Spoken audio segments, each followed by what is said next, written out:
destinatarios, que son los ciudadanos, un código común, que es el idioma. Por eso las normas se dictan en el idioma de la comunidad lingüística en donde se pretende aplicar esas disposiciones, porque si no el legislador, si nos habla en un idioma que no conocemos, no podemos guiar nuestra conducta.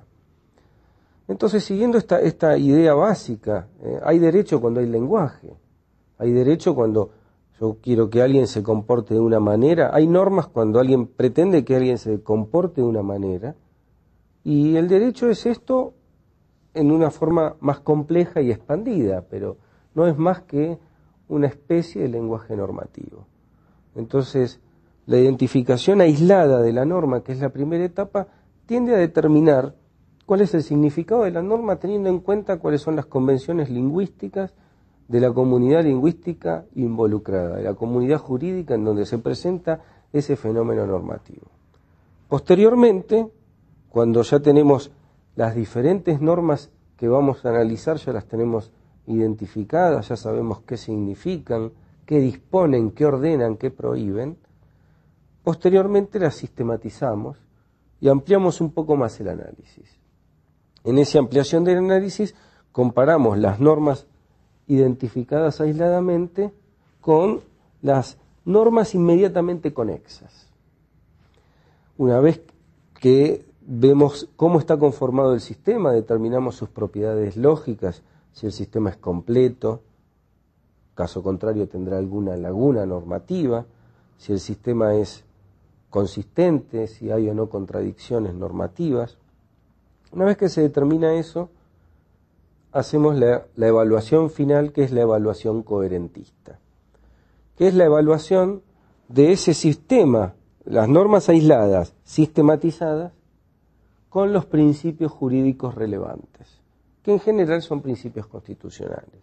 ¿Por qué? Porque en los sistemas constitucionales, como son la mayoría de los sistemas de Occidente, continuamente los jueces y los abogados están evaluando si una norma es constitucional o no, aunque sea una evaluación negativa, aunque sea una evaluación de aplico la norma porque no es inconstitucional. Siempre hay una evaluación.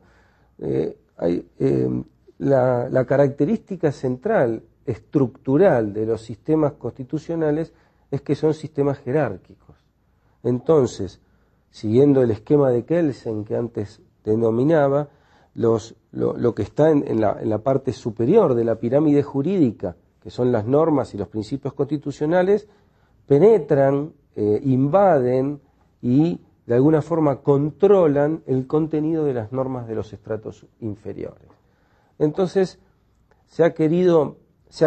he considerado que esta técnica en diversos niveles o en diversas etapas era muy adecuada para reflejar nuestra práctica jurídica en los sistemas constitucionales.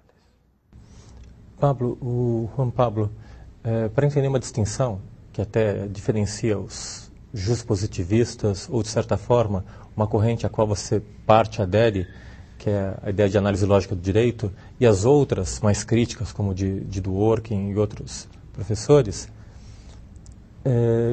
como é que você... qual que é a diferença? Porque Dworkin aplica os princípios também para resolver os casos concretos. E, de certa forma, derrotando as regras para obter mais coerência.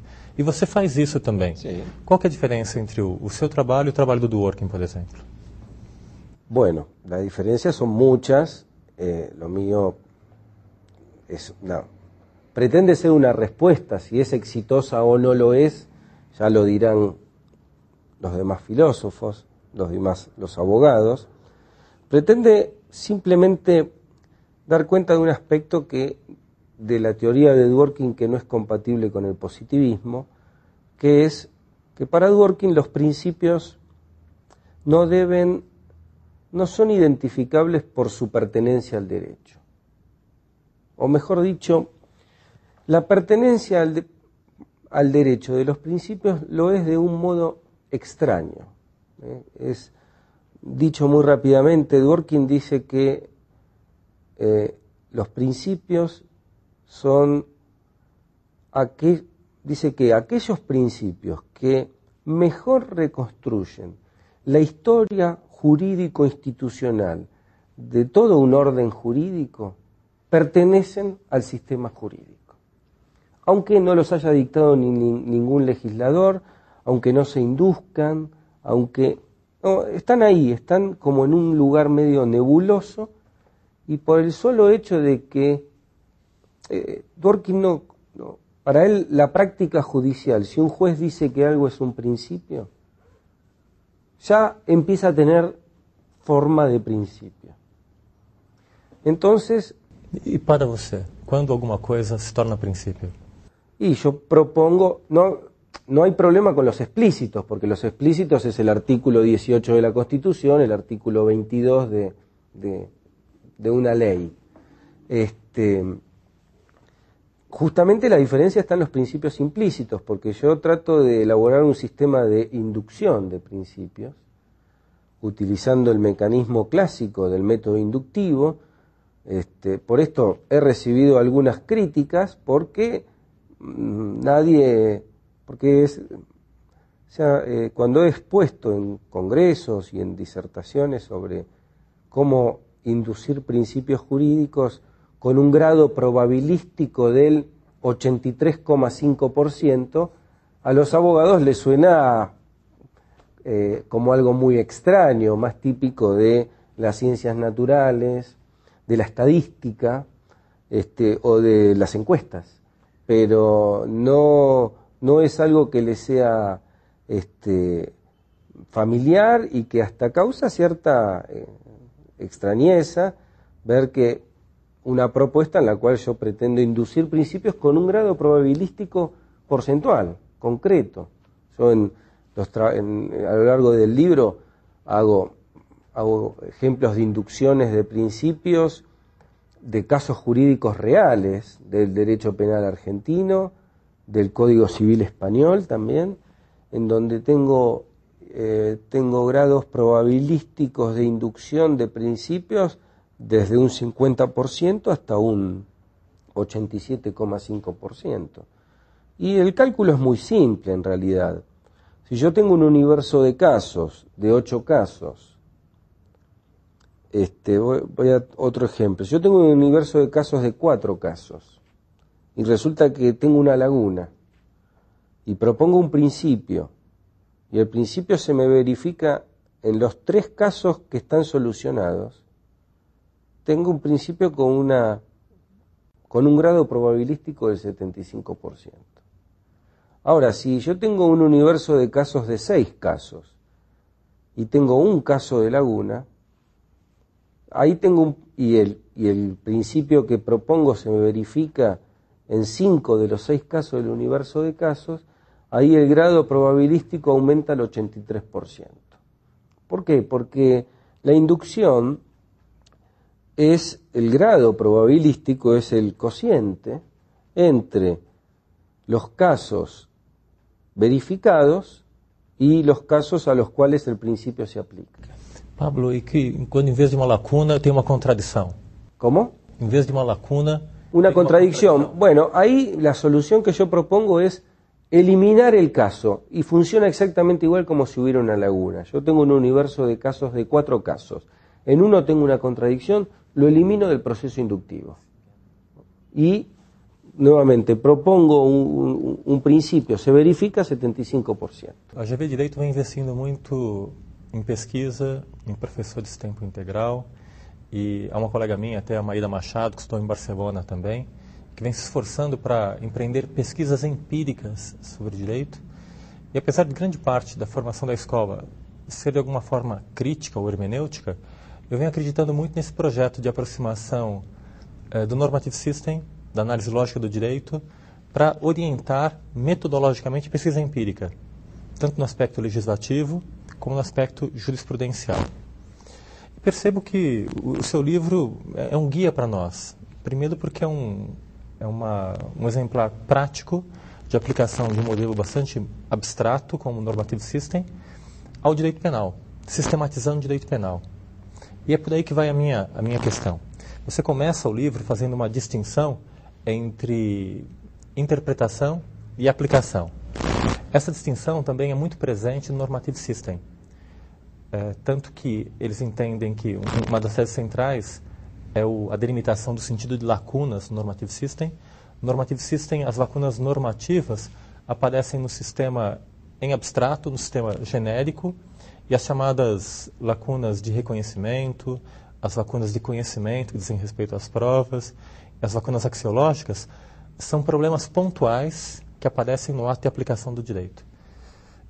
A impressão que eu tive do seu trabalho é que ele se centra na sistematização do direito penal, para se compreender melhor o que você chama de sistema normativo legislado, em oposição a essa entidade abstrata, na sua composição com uma ideia de sistema normativo ideal.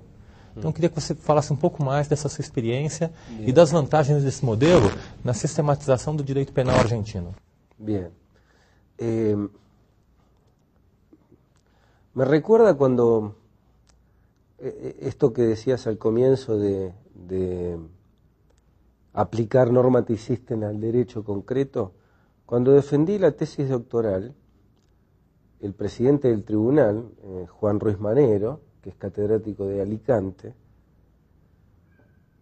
lo primero que dijo del trabajo fue que cuando se hablaba de normative system, siempre, como se hablaba de lagunas, se decía que había lagunas y como ejemplo se daba normative system. Entonces, el ejemplo de normative system, que es la reivindicación de inmuebles en el Código Civil argentino. Y yo en el año 94 publiqué mi trabajo de investigación que fue aprobado como línea de investigación de tesis doctoral, en donde descubrí una laguna en el Código Civil español. Y esto fue muy celebrado por este presidente del tribunal, porque decía que todo el mundo hablaba de normative system, como que las lagunas existían, pero cuando daban un ejemplo, daban el ejemplo de normative system. Entonces, como que había como un déficit de ejemplos. Y después de este ejemplo que encontré en el Código Civil español, ya trabajar en el derecho penal me fue bastante más sencillo. Primero porque siempre me interesó el derecho penal desde que era estudiante. Siempre fui, los 4 años que estuve siendo docente universitario y alumno de posgrado en Barcelona, hacía tanto cursos de filosofía del derecho como de derecho penal. Y la clave fue, el derecho penal tiene muchas ventajas que otras ramas del derecho. Por ejemplo, el derecho penal, normalmente los códigos penales se dividen en parte especial, que son los delitos, los crímenes, que las normas tienen una estructura muy similar. Hay una conducta descripta por la norma, el que comete homicidio, el que comete defraudación, el que comete una evasión tributaria, entonces será castigado con una pena de prisión de 20 años, de 4 a 10 años, etcétera, etcétera. Esas son las normas de la parte especial. Y esto es una gran ventaja porque tener una estructura relativamente homogénea en un subsistema general como es el derecho penal nos da muchas posibilidades de sistematización. Entonces, por un lado, yo pude reconstruir lo que es la parte especial del Código Penal argentino, pero en varios párrafos del libro digo que esto podría ser expandido a cualquier Código Penal occidental, ¿no?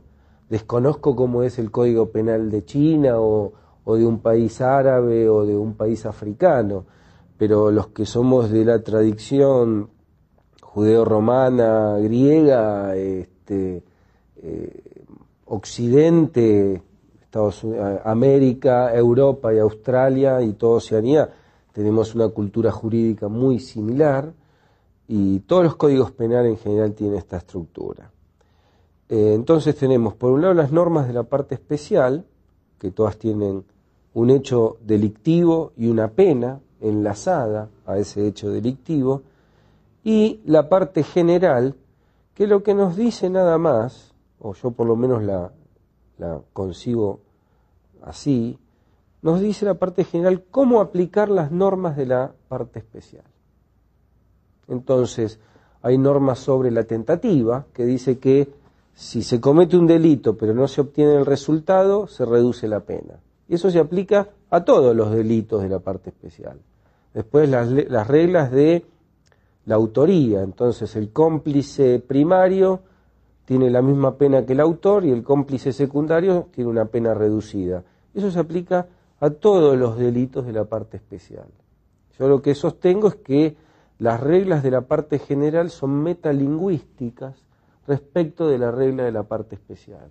Y después tenemos sobre la aplicación territorial, por ejemplo, el principio de la ley más benigna, el principio de la ley penal más benigna, que es el que nos dice que cuando hay sucesión de leyes en el tiempo sobre el mismo delito, el juez debe aplicar aquella que estipule la pena menor o la situación más benigna de libertad, por ejemplo, una pena que permita una libertad que antes no se permitía para quien es acusado. Y eso no es, o sea, la ley penal más benigna es una forma de ver cómo aplicamos las diversas leyes especiales